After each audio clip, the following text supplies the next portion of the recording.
Paz seja convosco. Nós vamos ler uma palavra que está escrita no livro de São Lucas, capítulo 22, versículo 19 e o versículo 20. Diz assim, nessa versão: E tomando um pão, tendo dado graças, o partiu e lhes deu, dizendo: Isto é o meu corpo oferecido por vós. Fazei isto em memória de mim, ou lembrando de mim.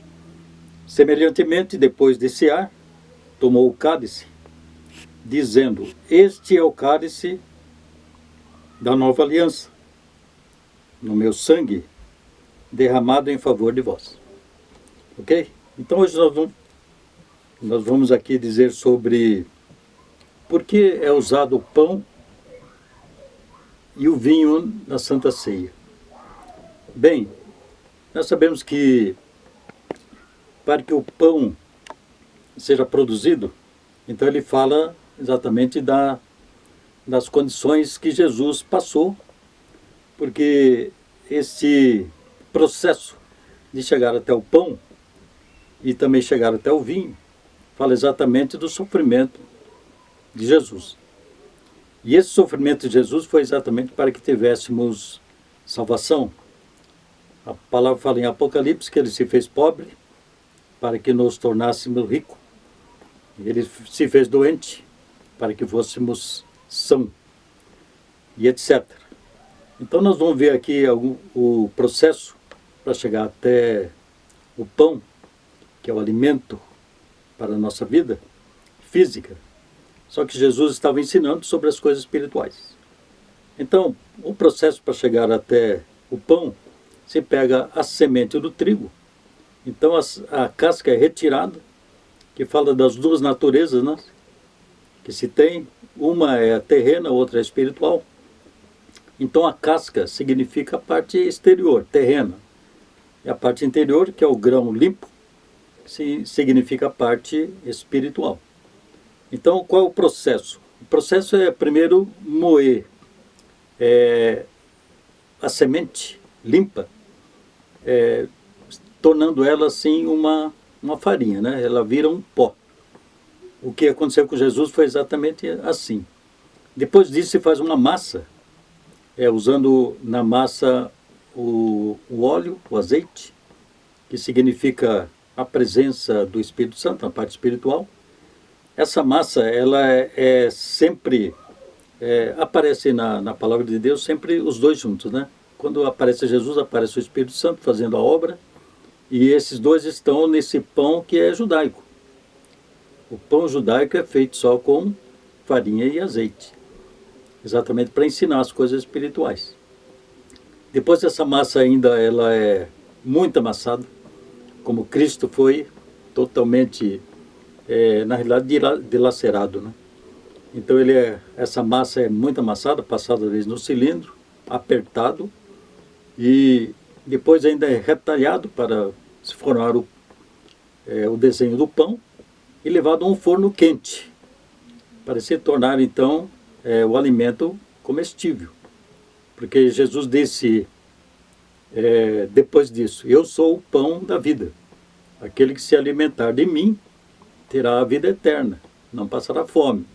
Essa fome é espiritual. Então ele é um alimento na nossa vida. É um alimento espiritual.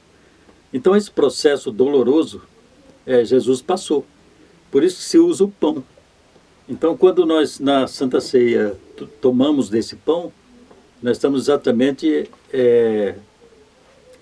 exercendo a palavra de Deus. Nós estamos retirando de nós o pecado, essa parte de esse sofrimento, né, que ele passou por nós, porque a cruz era nossa, e ele então foi substituído.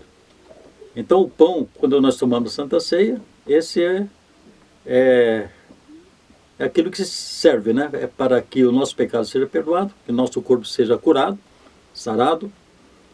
E ele então prossegue assim, porque para se fazer o vinho, esse processo também passa pelas mesmas condições. Para fazer o vinho tem que se pisar na uva, como Jesus foi pisado e logicamente dilacerado, para que dele saísse o líquido.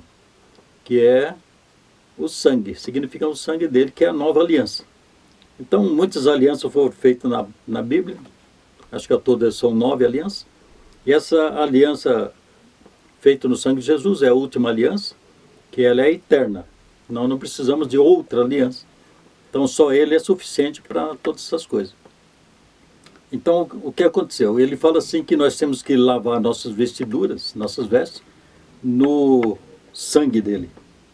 Então, esse suco da videira representa, então, essa parte espiritual. É lavar as nossas vestes com o sangue do Cordeiro. Então, esse processo de fazer o pão e o vinho fala exatamente do sofrimento de Cristo. Quando você toma a Santa Ceia, a palavra fala assim que nós temos que fazer em memória dele, lembrando desse sofrimento. Porque o sofrimento vai além do que nós imaginamos. O sofrimento dele foi total e pleno. Quer dizer, salvou o mundo, salvou todas as coisas que caíram junto com o pecado de Adão. E ele então refez tudo usando esses símbolos que leva ao conhecimento, né, dos céus, das coisas dos céus. Então, todo esse simbolismo que existe na palavra de Deus, porque toda a palavra é simbólica, tem um correspondente no céu. As coisas do céu, logicamente, não tem nem correspondente na terra, né? Essa é a diferença. Por isso que Jesus ensinou em parábolas, sempre usando o simbolismo. Porque tudo era símbolo. Todas as palavras que ele falou e todos os ensinamentos dele é símbolo das coisas do céu. Porque para ensinar uma coisa espiritual é muito difícil, ou seria impossível o nosso entendimento. Então ele usou as coisas terrenas que nós conhecemos, porque todas as parábolas são histórias em que os personagens e as coisas que ele usou são terrenas, para ensinar uma coisa que é espiritual. Então hoje a live é bem rápida assim, só para dizer para vocês que o sofrimento de Cristo, ele é visto, então, nesses dois elementos, né? Que é o pão e o vinho. Então esses processos lembram muito do sofrimento de Jesus. Então é isso que eu gostaria de passar para vocês e para pedir para vocês sempre lembrar desse sofrimento, porque a Santa Ceia não é somente o comer e beber, né? Mas é o entender do que Cristo estava fazendo ali. No momento da Santa Ceia a gente lembra o que o Cristo fez. Esse sofrimento, todas essas condições que ele passou, foi exatamente previsto nos céus, para que então fôssemos salvos e podemos ainda ser curados através desses dois elementos. Então esses dois elementos são conhecidos em toda a terra, todas as nações, todas as tribos, línguas, conhecido desde o tempo remoto, desde Adão, é conhecido pão e vinho. Então esses dois elementos são conhecidos e agora nós então entendemos que esse processo é todo doloroso, né? Se esses dois elementos sofressem as condições que nós sofremos na carne, então eles iriam ter assim uma condição que você imagina agora dolorosa, né? Para chegar a um ponto de ensinar essas coisas para aqueles que são cristãos e tomam a Santa Ceia. A Santa Ceia também não sei se é um complemento ou as mesmas condições do batismo nas águas.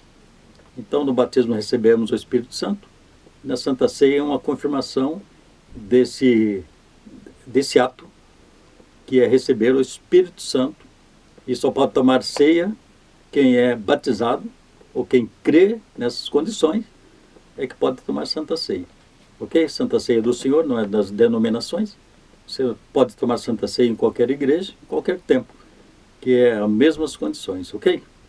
Então eu gostaria de orar por vocês agora, pedindo que o Espírito Santo conserve esse ensinamento no coração de cada um, para que você não tome a Santa Ceia inadvertidamente, né? Porque fazendo assim é pecado também. Você tem que tomar a Santa Ceia entendendo o que é isto? O que Deus deixou para nós nesse ensinamento.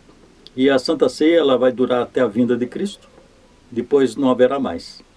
Depois ele diz que nós vamos tomar vinho no céu, e esse é um outro ensinamento, talvez na próxima live. Já estou preparando para ensinar para vocês por que ele disse que não tomaria mais vinho aqui na terra, mas que a próxima vez que ele se reunisse com a igreja, ele tomaria vinho no céu. Então, na próxima live, prometo até para vocês que vou dar esse ensinamento. Então, vou orar para vocês agora, para que o Santo Espírito faça com que você seja salvo e curado e tenha uma vida abundante. Senhor Deus, em nome de Jesus Cristo, apresentamos cada um agora que ouviu e conhece essas condições da Santa Ceia. Eu oro, Senhor Deus, para que todos esses que estão ouvindo permaneçam na salvação, não se retirem, não se percam. Senhor Deus, e oramos por aqueles que não têm a salvação ainda, para que essa palavra ainda seja ensinada, pregada, e possamos então levar uma multidão para o reino dos céus. Assim nós oramos agradecendo ao Senhor por todas as coisas que o Senhor já tem feito também. Em nome do Pai, do Filho e do Espírito Santo. Amém. Paz seja convosco, irmãos.